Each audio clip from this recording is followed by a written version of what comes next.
Pada masa itu dia terkejut dengan kedatangan dua malaikat yang menyoal dalam kubur. Lepas pada tu kita pun mula terkejut. Allah, tengok malaikat tu datang tu, kita mula terkejut. Terkejut tengok keadaan yang malaikat tu datang dalam kuburnya. Kemudian kedua malaikat itu berwarna hitam. Malaikat Munkar dan Nakir ni warna hitam. Datang nak soal pada diri kita ni. Allah, hitam je. Kita tengok. Alah, kita tak payah tengok malaikat lah.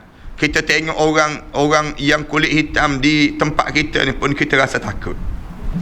Kan kadang-kadang kalau kita tengok orang yang datang daripada negara-negara lain tu, negara Afrika dan sebagainya, kalau dia duk kumpul puak-puak dia tu hitam je misal contohnya, kita pun rasa meremang je bulu roma. Tu atas dunia. Baru atas dunia. Kita waktu mana kita tawaf, yang datang sebelah kita ni semua orang kulit hitam. Kena kulit hitam tersebut, kita ni rasa gerun je, rasa takut je pada diri kita ni. Kita rasa demikian dalam diri kita. Kedua malaikat itu warna hitam. Taring mereka menggores bumi. Taring tu, taring yang malaikat Munkar dan Nakir tu tarik sampai ke bumi. Allah tak tahulah besar mananya dia ni. Kemudian Rasulullah cerita lagi, rambutnya sampai ke tanah. Rambut dia tu turun sampai ke tanah. Kita kalau tengok orang yang rambut panjang, hantu raya terus kita ni. Kita jadi rasa demikian. Kita pun rasa takut, rasa bimbang je pada diri kita demikian. Orang yang sampai tahap demikian. Kemudian suaranya bagaikan petir yang dahsyat. Dengar suara dia tu, bunyi tu, kita tergoncang. Macam anak kita kan, bila dengar petir tu, dia terekam pada kita. Dengar petir tu, dipegang kemah-kemah pada kita. Kita pun baca, jangan takutlah, kita sebut Allahu Akbar, Allahu Akbar. Jangan takut. Kita dengar demikian. Ni kita seorang-seorang nak terekam dengan siapa? Dalam kuburnya, bila dengar suara malaikat Munkar dan Nakir ni, kuat macam petir dengarnya. Kemudian dalam keadaan yang mata mereka laksana kilat yang menyambar. Mata terkelip-kelip tu, mata tu macam kilat yang menyambar. Kemudian sedangkan nafasnya bagaikan angin taufan. Allahu Akbar. Tak boleh nak bayanglah kita dalam kubur bila kita seorang-seorang, kemudian dalam keadaan tak boleh nak buat apa, dalam keadaan yang kita ketakutan pada kita. Kedua malaikat itu memegang palu besi yang seandainya dikumpulkan seluruh jin dan juga manusia, mereka tidak mampu mengangkatnya. Dan jika dipukul pada gunung yang paling besar, maka gunung itu akan menjadi rata. Sekali pukul je, pom, sekali itu gunung tersebut, sebutlah gunung Kinabalu misalnya contohnya, pom, sekali tersebut, pom, hancur, jadi rata terus. Sekali je kena pukul. Bayangkan yang nak pukul ni ialah manusia yang dalam keadaan engkar, ataupun manusia yang tak bersedia untuk nak menghadap depan Allah. Jika ada orang yang memandangnya, Rasulullah sebut gambaran malaikat Munkar dan Nakir ni, jika ada orang yang memandangnya, maka orang itu akan gemetar melihat mereka dan berusaha untuk melarikan daripadanya. Takutnya manusia di saat itu melihat bagaimana malaikat Munkar dan Nakir ini. Mereka masuk ke dalam hidung mayat. Masuk dalam hidung mayat ni dan menghidupkan mayat tersebut daripada dalam dadanya. Masuk daripada hidung kita ni, gerakkan dada kita. Ni ulama bincang ni, bila nak disoal tu, yang bahagian-bahagian tertentu je badan kita rasa. Bahagian badan kita ni, dia tidak masuk kata hidup sepenuhnya, tak. Tapi dia ada bahagian kaki je ke, ataupun bahagian kepala je, yang kita hidup macam kita hidup sekarang. Macam kita hidup sekarang. Nak mula ni soal ni, ataupun bahagian dada, dia masuk bahagian dada ni. Kemudian masuk dalam keadaan menghidupkan mayat tersebut daripada dadanya. Maka keadaannya waktu itu macam waktu nazak balik. Rasa macam mana? Macam rasa sakit itu macam waktu nazak. Ana tengok Al-Aqiq ni, wartawan yang buat mogok lapar di Palestin. Wartawan tersebut buat mogok lapar sampai dia meninggal dunia, syahid dia, sampai dia buat mogok lapar tu. Bila hari-hari terakhir, hari 60 lebih tak makan tu, mengelupur dia tu dalam keadaan Allah dia sakit tu. Ana tengok dia nazak tu, tak sampai hati. Ana tengok Dia nak tunjuk yang dia ni betul-betul dia nak pertahankan bumi Palestin. Dia pilih untuk cara jalan itu dengan anak yang kecil, isteri dan sebagainya. Dia seorang yang sampai gugur syahid dia. Dia anggap syahid lah, ulama-ulama kata syahid. Kita jangan buat sini mati katak kita. Cuma nak sebutnya dia di Palestin itu satu cara nak menarik perhatian dunia. Supaya apa dia? Supaya nak sebutnya mempertahankan bumi di bumi Palestin yang sedang dalam keadaan tu dia nazak tu, kita tengok kesian. Tengok tu kesian, dia sakit. Dia bertahan, tak makan, tak minum. Tahan sampai hari 60 lebih meninggal dunia dia. Mereka masuk ke dalam hidung dan menghidupkan mayat tersebut daripada dadanya. Maka keadaan seperti waktu nazak kembali. Masa tu macam nazak kembali, tidak mampu bergerak. Kemudian sedangkan pada masa itu dia mendengar dan juga dia melihat. Nak bergerak tak boleh, tapi mata ni terkelip-kelip memandang. Dia dengar senyap je dalam kubur. Senyap dalam kubur tu, kita boleh nampak keadaan macam mana dalam kubur gelap tersebut. Kita nampak keadaan-keadaan yang sedang berlaku. Baginda meneruskan, Rasulullah sambung lagi. Dalam hadis ni, hadis yang panjang ni, Rasulullah sebut lagi. Kemudian kedua malaikat itu mendudukkannya dan mula melayannya dengan cara yang kasar. Sandar tepi dinding tu, sandar tepi dinding, meloruk turun kain kapan ni. Kemudian di dinding dalam kubur itu, dia rasa bentakan dengan keras. Malaikat bentak dengan keras, tengking dia dengan keras. Tengking dia tu kita lah. Maksudnya demikian. Kita bayangkan kita kena tengking. Kita ni kan setengah-setengah isteri kan, kena tengking pada suami kecil je kepala. Kita rasa takut je, kena tengking pada suami. Suami tak pernah tengking kita, kecuali suami tengking tiap-tiap hari. Tapi kalau jenis suami tak pernah tengking, tiba-tiba bentak kita sekali tu, kita rasa sakut je terus. Nampak tu pucat tu ketar-ketar dia ni. Ni dia jadi demikian. Ni punca apa dia? Kerana dalam bentakan tu baru suami bentak. Bayang kalau dalam kubur, waktu mana kena bentak tersebut oleh malaikat. Malaikat yang taring dia tu rapat ke bumi. Kemudian rambut dia tu sampai menjurai sampai ke bumi. Rambut dia tu dalam keadaan mengurai tu sampai begitu sekali. Kita rasa Allah takutnya kita ni. Bawa pula dengan tukul, kalau orang jalan bawa tukul berdiri depan kita. Kejap-kejap angkat tungkul nak pukul muka kita. Kejap-kejap kita rasa ngilu je kita ni. Tu baru tukul halus je. Ni bukan tukul ni. Ni paluan yang kalau sekali hentak, hancur lebur bergunung-gunung ganang tersebut. Sekali je mentak pada kita. Kemudian sehingga tanah kubur bagaikan air yang mengalir mencari lubang. Tanah kubur tu macam zoom gitu.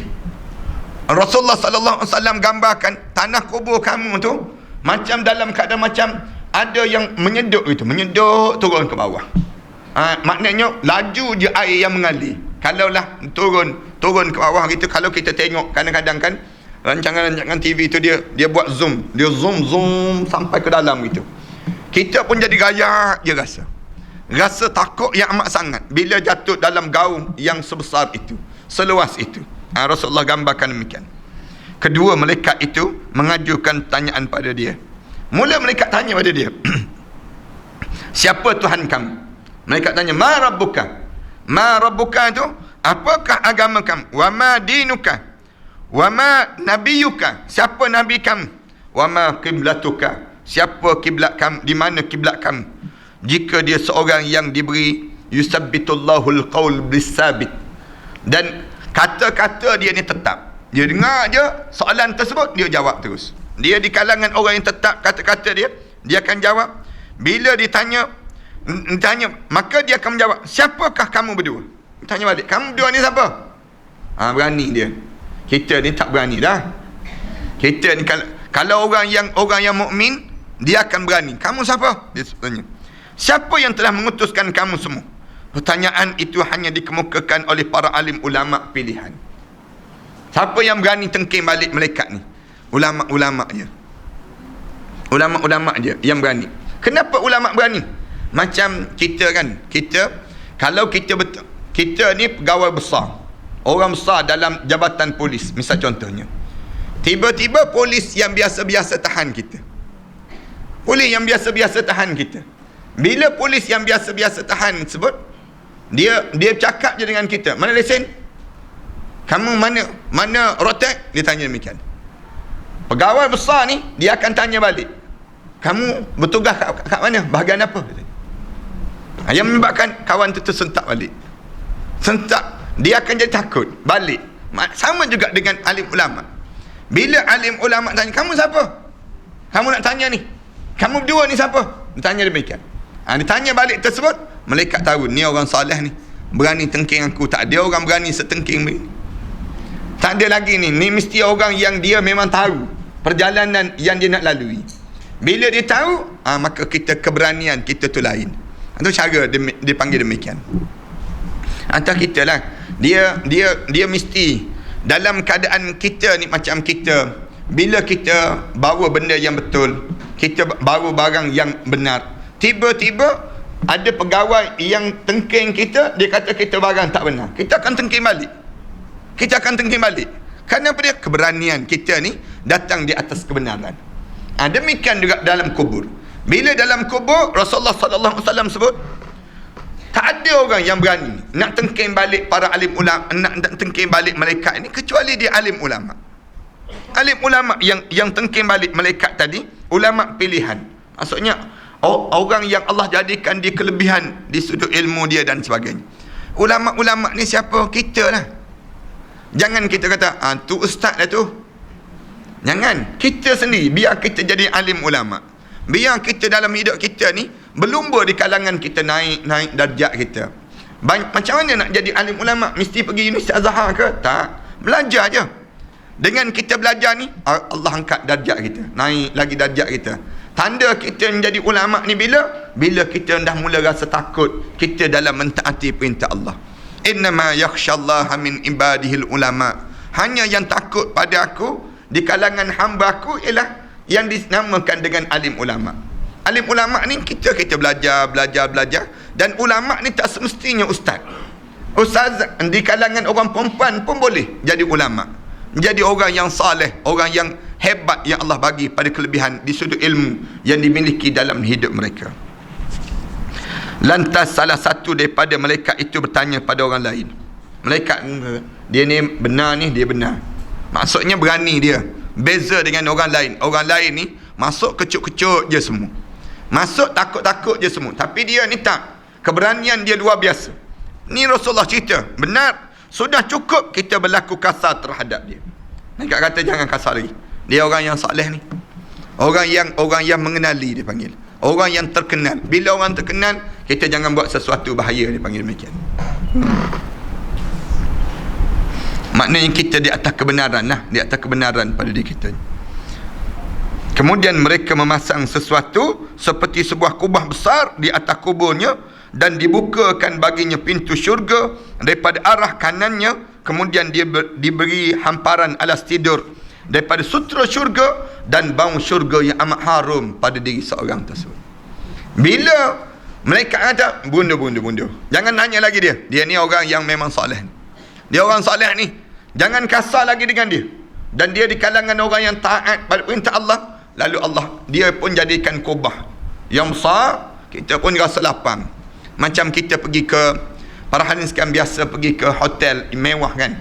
Bila kita masuk di hotel mewah ni, kita masuk hotel mewah tu, awal-awal tempat lobi dia tu luar je, lapang je kita rasa. Termasuk tu kita rasa macam kita masuk tempat yang selesa pada kita. Kubur sama kan? Kubur lebih hebat daripada itu. Bila sampai peringkat kita ni dah boleh jawab, dan malaikat pun dah mula mengundur di waktu itu, lalu kubur kita ni jadi lapang, kubah yang besar je, kita pun jadi rasa lapang terus.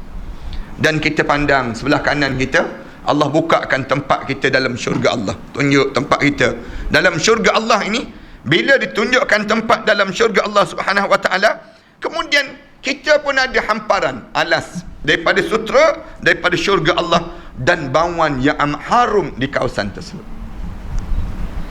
Doalah pada Allah, mudah-mudahan kita demikian. Kuburnya diberikan angin syurga yang sejuk, dan bunga yang semerbak baunya. Bau ni kejap lagi dah kita ni. Masa kita pun tak lama dah. Bau wangi dia panggil. Bau wangi pada di kita ni, nampak tempat dalam bauan yang semerbak, lalu datanglah padanya amal dalam bentuk orang yang paling dicintainya. Datang amalan kita ni nampak dalam bentuk orang yang paling kita sayang. Siapa? Isteri kita, suami kita, anak-anak kita, ayah kita, adik-beradik kita datang. Maknanya kita ni rasa rindu ke nak balik-balik? Tak ada dah. Tak ada dah, sebab orang yang kita sayang ni ada. Datang amalan-amalan dalam bentuk orang-orang yang kita sayang pada diri kita ni. Kemudian kita bergurau, kita bercakap, kita hidup dengan orang ni. Bila kita dalam keadaan demikian, orang yang kita sayang ni datang dalam bentuk amal tadi, menjadikan gembira dan bercakap-cakap dengan ni. Tak adalah kita rasa rindu nak balik, rindu teringat pada anak dan sebagainya. Tak ada lagi dah. Kerinduan kita itu dijadikan dengan amalan-amalan tadi untuk menjadikan diri kita ni sibuk dengan keadaan-keadaan yang sedemikian rupa. Kuburnya dipenuhi dengan cahaya, Rasulullah sebut. Bercahaya cantik je, indah je kawasannya. Sebagaimana kalau kita pergi kadang-kadang kawasan istana kan, kawasan istana tu penuh dengan cahaya. Kita pergi kawasan-kawasan demikian penuh cahaya, orang tak ada pun. Tak ada pun orang, tapi dia cahaya terang benderang je, suasana. Kita pun rasa seronok, rasa gembira pada diri kita. Maka dan sentiasa berada dalam kesenangan dan kegembiraan sehingga bila tibanya hari kiamat. Sampai bila ni? Sampai hari kiamat. Tak ada lagi perasaan letih, tak ada lagi perasaan rasa sedih, tak ada perasaan-perasaan untuk dunia ini, tetapi yang kita mulai hidup di alam yang penuh dengan kegembiraan itu. Kemudian ketika ditanya, bila tiba kiamat? Dia menjawab, tidak ada yang lebih aku suka kecuali tibanya hari kiamat. Ni sampai peringkat demikian. Bila hari kiamat? Aku tak tahulah bila, tapi tak adalah benda yang lebih aku suka. Yang aku tunggu sangat nak masuknya ialah hari kiamat. Sekarang ni baru pra dia panggil, baru pra syurga, baru Allah bagi nikmat-nikmat sikit. Tapi bila berlaku kiamat, masa itulah masa yang paling indah. Kita tahu bahawa bila kita meninggal dunia, di antara perkara yang kita kena lalui pada diri kita, yang pertamanya kita lepas pada orang